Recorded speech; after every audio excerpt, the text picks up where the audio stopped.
আপনি কি জানেন একজন জিন মাত্র কয়েক মুহূর্তে 1000 কিলোমিটার দূরের জিনিস এনে দিতে পারত?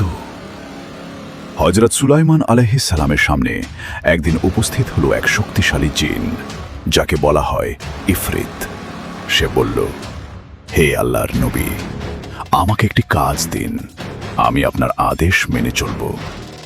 সুলাইমান আলাইহিস সালাম তাকে পরীক্ষা করার জন্য বললেন, আমার সামনে রানী বিলকিসের সিংহাসন নিয়ে এসো। সকাল হওয়ার আগেই ইফরিত জিন আত্মবিশ্বাসের সাথে বলল, আপনি আপনার জায়গা থেকে ওঠার আগেই আমি সেই সিংহাসন এনে দিতে পারি। কিন্তু ঠিক তখনই সেখানে উপস্থিত এক জ্ঞানী ব্যক্তি এমন একটি কথা বললেন যা শুনে সবাই অবাক হয়ে গেল। তিনি বললেন, আমি চোখের পলক ফেলার আগেই সেটা এনে দিতে পারি। কিন্তু কিভাবে? আরও জানতে দেখুন তৃতীয় পর্ব।